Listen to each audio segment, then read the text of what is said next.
to Pete and Hannah's Watch List. I'm your host, Pete Mitchell. I'm here with my great co-host, Hannah. Hello, people. Hannah, Yes, we're here today for What's Next? that's right. The show where you help you figure out what to watch next. On today's program, we are reviewing September 5 and Presents. But before we begin, let us tell the viewers and listeners what they should do. Could you pretty please leave a like and subscribe to the channel? Subscribe. Leave a comment down below your feedback on the show, thoughts, feelings, any questions. Leave down in the comments below. Hit the notification button and you'll get great content like this one, including AFI Top 100, 10 Year Revisited, The Sound of Music. Yep, Great movie. great movie. Great show. Hosted by Hannah yesterday. She did a great episode. You should watch that one back. It's really good. What's next? We're doing that right now. Show will help you figure out what to watch next. And tomorrow is movie news. And we start our recap of the Best Picture nominees. And we go through and start telling you Yeah, who's going to win, refresh. who's going to not. Yeah, a refresher for those who haven't seen the movies. Let us get on to today's show. Hannah. Oh, next week.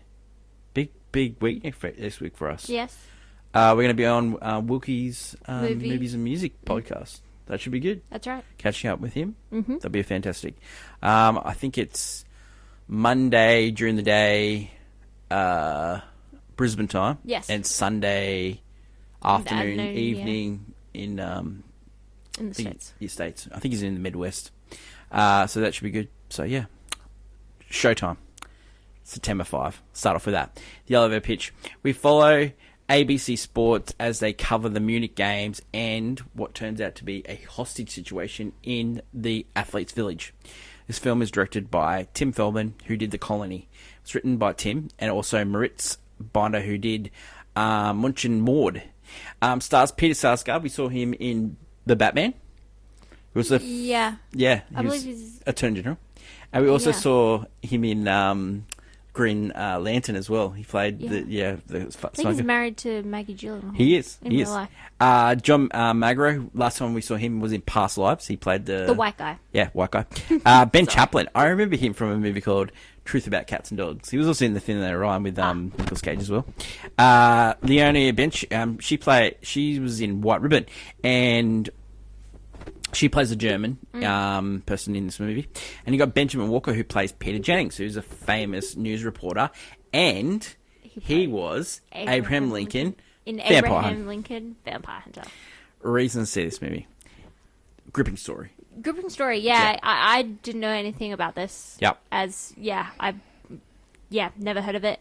So it was interesting to know this part of history. Yeah, especially now where we have like all the things that are going on in the world. Like this is the same thing back in 1972. Yeah, we're dealing with similar issues. yeah. And also it's just unique to see the struggle it took just to get to film something live. Yeah. And to get it broadcast overseas. We just take it for granted, don't we? Yeah. So it's interesting. That perspective of the movie, yeah. So it also comes up with like ethical dilemmas as well. Like, would you?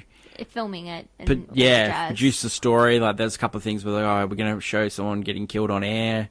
This is like the first of its, like calling people terrorists Yeah. and stuff. We're doing Yeah, this first. we're having like actual quandaries here. Yeah. Yeah, because you can. It was the first time you could actually produce live pictures and go all around the world with it. So And they were supposed to be just showing the sports, not this. yeah, yeah, They and so chose to do this. also they were trying to the news department was trying to take the story back and all this. So there's a lot of things going on in this movie. So it made it quite interesting. Reasons not to. This is one of those movies that it's really hard to pull this off, and I don't think they did a great. I don't think they pulled it off here. I don't think. Yeah. But when you try to make a movie about what is essentially a TV program, they're trying to make a TV program here. Yeah. And so it's telling a story about news through the eyes of TV. Now, to make that into a movie, it's really difficult. The only movie that I can think really pulled it off with like a full TV sort of slant on it was Apollo 13, directed by Ron Howard, starring Tom Hanks. But that's dealing with the crisis and the So that was a huge news. television event, right? Yeah. And so they played it through television, and sort of they used that element. But the one thing here, because it's actually the behind the scenes studio and all that, it's just hard to make it into a movie. You don't, and in this film, you don't get the perspective of what was happening, Yeah. outside of the studio. We're telling the story of the actual TV program coming together. Which is interesting in itself, but Yeah. it's quite, I wouldn't say boring, it's just, But it's for those who haven't seen it, it's like the methodical. TV show The Newsroom. yeah. Yeah, there was another movie that was Just similar to the making of, not the actual Yeah. of. Yeah. Another movie that was similar to this, and it wasn't like a live story, but it was a story that happened over a couple of months. It was the George Clooney movie that he directed, Good Night and Good Luck, Yeah. which was about the McCarthy era and Edward yeah. Morrow Yeah, and yeah. getting pressure from sponsors and Yeah. and so that was one take of that movie, but that movie didn't work as well because essentially it was about a TV program. Yeah. And so it's really hard to pull these off, and I don't think they did. Well, I still think this is a good movie, and it's definitely worth a watch. And if you don't know anything about the story of the 1972 games where Israel athletes got taken hostage, it is really an interesting story, and how they came about doing that, like, they've got some legendary figures. It's strange how they got Peter Jennings. They got someone to take on Peter Jennings, but they didn't get Jim McKay. Else. Yeah, Jim McKay was like a famous sports broadcaster. Won many awards. He actually won an Emmy for this. The coverage of this, the 1972 Munich Games, and so it's really strange that I would say it's a watch, but probably when you get it on streaming. Yeah, and I would say, look, it's a golf clap for me. I think it's a golf clap in this sense. This would have made an excellent TV movie. Yeah, it's that. I think in the old days we would have had it as a TV movie. You just swallow this information, enjoy it while you had it, but it's not and I think it could have been longer as a TV movie. Like, they were really pressing for time. This only goes for 94 minutes, so it was a really quick story and stuff like that. But I think they could have drawn it out. That's where I'm saying you could have added the element of what was happening elsewhere in that world at the time, watching the actual. September 5 is in limited release in Australian cinemas, and it's on VOD in the States. The next movie we're going to talk about is Presence. Presence, the elevator pitch for this movie is a family moves into a new home and is spooked by the home. Basically, This movie is directed by Steven Soderbergh. We know him from Oceans, Aaron Brockovich, Traffic, Sexualized Videotape. He also did a movie with the writer recently, David Koepp. He did a movie called Kimmy, which starred our girl, Zoe Kravitz. Now, David Koepp, you know him. He wrote Jurassic Park, Mission Impossible. Yeah.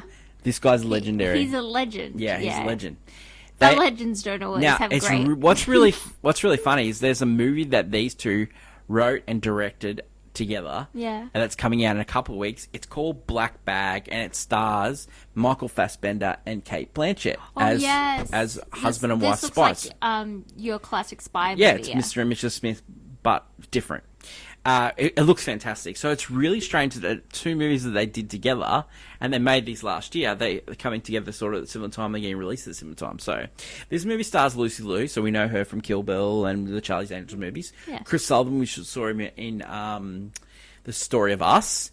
You got Carolina Lang, who was in The Foundation, and newcomer Eddie Mayday. They're the main characters. There's one or two more.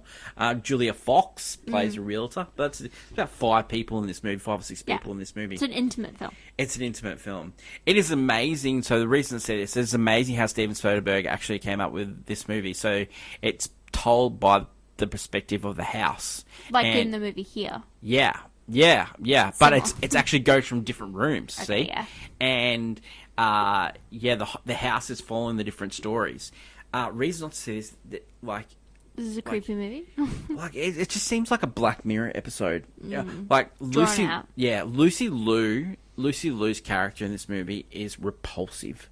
Absolutely repulsive how she treats her kids. There's this one scene where she's talking with her son, Eddie, as played by Eddie Mayday.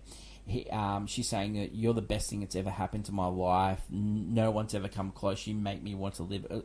It's gross. And she's sort of like been drinking, and she's sort of like fawning over her son. Weird. It is really weird, and it's really gross. The daughter has been going through stuff because her friends had both OD'd. And so, Whoa. yeah, so she's been going through stuff, and then she sort of gets a new boyfriend, and the house starts trying to communicate with the people in the house to do stuff and not to do stuff. Ooh, yeah, And like a howl or something. Then they bring a clairvoyant in, and the clairvoyant like actually sees what's going on, and then she tries to communicate with the father and says, "There's something going on in this house. You need to make sure that the windows open, or stay away from the windows and all this." And so it's just all like setting up this movie. The ending is A Chekhov's gun of Chekhov's gun. yeah. The ending is like just harrowing, sort of, you know, Yeah. and you could see it coming from a little bit. Yeah. And yeah, it's really tough to watch the ending, but the amazing, like, in your mind, you're thinking when this movie's happening, oh, how did you do that scene? How did you do that scene? And the way he's got this steady cam, and he's just following people in the house. He's not making it sound like it. Yeah. It was really interesting I heard an interview on The Big Picture with Sean Fantasy, and so Soderbergh talked about how he did this. Like, he had steady cam, he had no shoes on, and he was going up and down the stairs and just remaining, like, really quiet. He was filming from, like, inside closets and all these things. Like, it's just amazing. In my mind, that was what's going through in my mind. Like, it was actually, I was more Paying attention to the camera work and directing of it. Yeah, of said film. and the story wasn't holding me. And I was more like, how did he do this movie? Like, that was more keen to know that than it was actually a thing. I probably, not to like say sort of like a similar comment to like September 5, but like, this is just a pretty good episode of Black Mirror. That's what I thought when I was watching this movie. It just didn't have the higher stakes of like a movie. This is your streaming movie that you'd watch. Not even a streaming movie. It's a 30-minute episode. Yeah, that goes on for too long. Yeah, and like, I did like it though, because like I like what Soderbergh sort of tries. He makes his movie for pretty cheap as well. And he's a really interesting filmmaker, so I like people that actually, and like the Here thing, the idea for Here, when we saw that movie, it was a good idea, but I didn't like the execution. Everything about that movie. The execution of this movie was really good, but the idea wasn't there. Yeah. So like maybe maybe not the idea's there, but the story just wasn't as compelling enough. Yeah, maybe you put the idea, the work of something stronger. The work of Steven Soderbergh with the idea of Here, and maybe we put that together and maybe it works better. I don't know, but like, like for me, it's I played on my phone. Yeah, and it's probably a miss. If you're flicking on a streaming service and this comes on, like I can think of like it goes for 90 minutes to 2 hours. It's like 105 minutes. Yeah. There's worse things to do in the world. Yeah. That's Presents. That is it for today's show. Just 2 movies today, September 5 and Presents. Now, on tomorrow's episode, it's clickbait, and we'll start the clickbait with our first movie. Our first couple of movies for the Oscar race. So we'll do 2 movies tomorrow. And then, also movie news tomorrow, we'll catch up with some of the streaming movies that we watched. We've watched a couple of streaming movies. Will Ferrell's new movie. Back in Action, You're Cordially Invited, and Kind of Pregnant, which stars Amy Schumer. Yeah. So we'll give some reviews on those movies in our clickbait headline segment tomorrow in the movie news. That is it for today's show. Thank you to my lovely co-host, Hannah. That's me. Long live cinema, and until we meet again, it's bye for now. Bye.